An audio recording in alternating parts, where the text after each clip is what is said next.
Bonjour Sage Timini pour l'entretien que vous m'accordez en ce jour.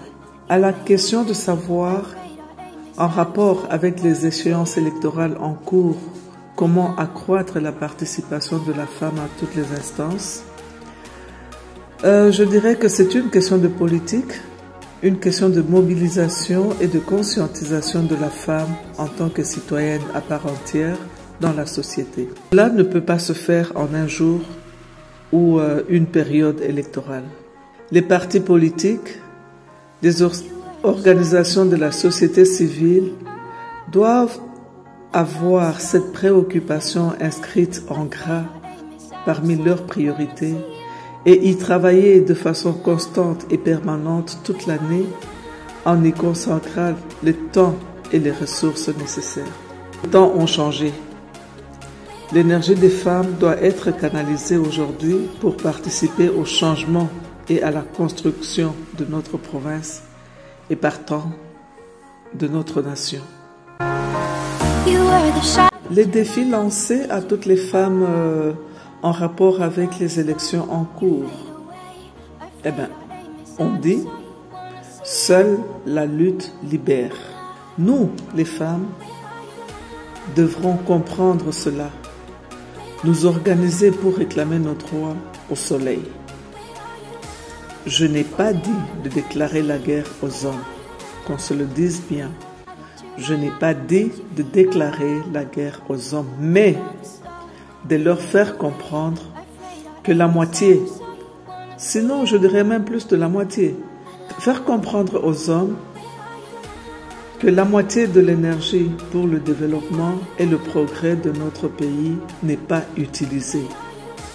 C'est-à-dire que nous perdons la moitié, si pas plus, de l'énergie. Et par cela, je dis, c'est comme si les hommes travaillaient avec une main attachée dans le dos.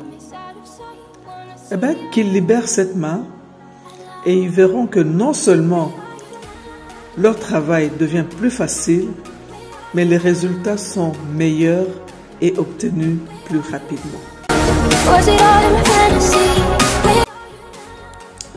À la question de savoir ce qui peut bloquer la participation de la femme dans la vie politique, il y a beaucoup de facteurs, en effet, il y a beaucoup de facteurs.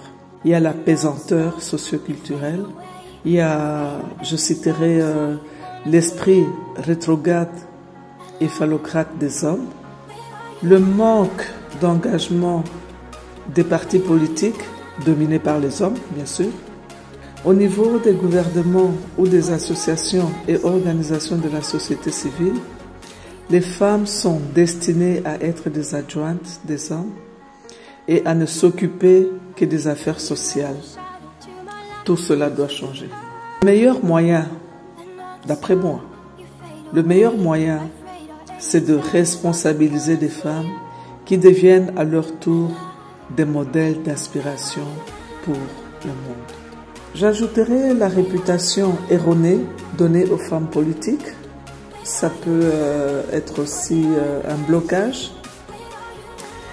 Et enfin, je dirais le non-respect de la parité, qui est constitutionnel d'ailleurs.